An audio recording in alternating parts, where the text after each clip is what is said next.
Hi, welcome. In this video, I'd like to discuss the issue of how or who to focus in on when you're stepping into the home environment and you're beginning to,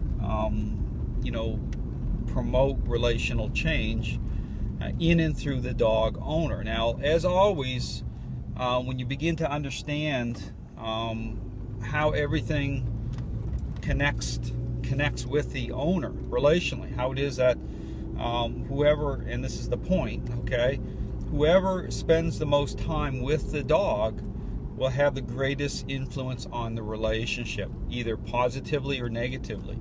And what that represents, again, is about people's emotions, how they think, and whether or not they're reconciling, okay, how they connect with the dog through leadership, that they're meeting that dog's relational needs at that level. That's really key. So when I step into a situation, what I'm doing is I'm focusing in on the owner who, again, has the greatest influence in the relationship, who spends the most time with the dog. Because here's the thing, it's always connected, okay?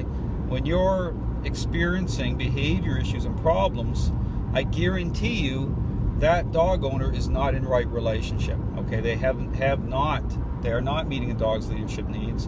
Then everything branches off from there. It's like bad fruit coming off a tree. I use a tree as kind of like an example of how to think about the relationship, where the root of the tree is how that owner is connecting with the dog relationally.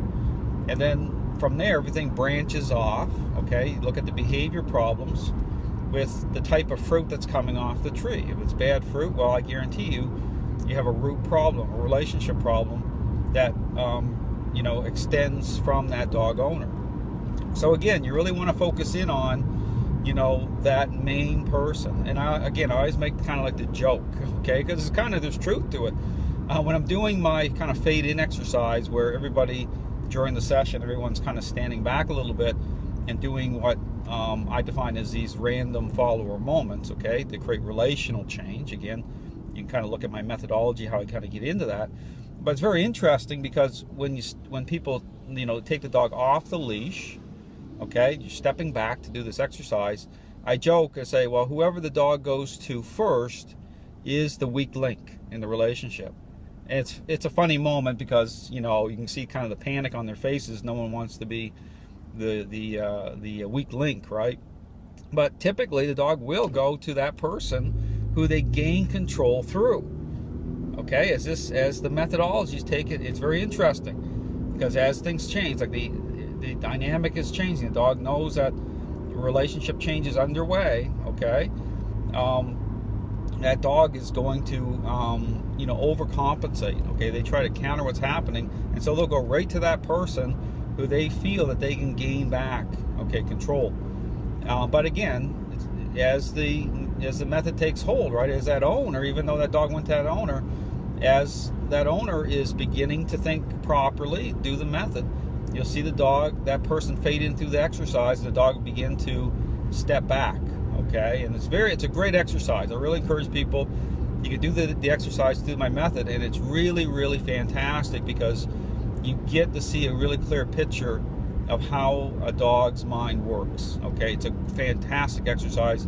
I encourage people to do it because it really will connect the dots here and help people understand why you want to do the method the way that I show it. So anyway, the point of the video is just to make sure that you focus in on whoever that person is that spends the most time with the dog. They have the greatest influence on the relationship. And the issue about, when people say, well, all the family needs to be there and the kids need to be doing certain things, that's not always the case. That's kind of the good news too, is that like bad fruit coming off the tree, everything branches off that. The focal point is that specific dog owner, and then to them, okay, as they create relational change, it cleans up everything else. So therefore, if there's children in the family unit, the weight of doing it really doesn't have to be on their shoulders at all. Okay, you kind of focus in on the main dog owner. Okay, so anyway, just something to think about. Thanks for watching.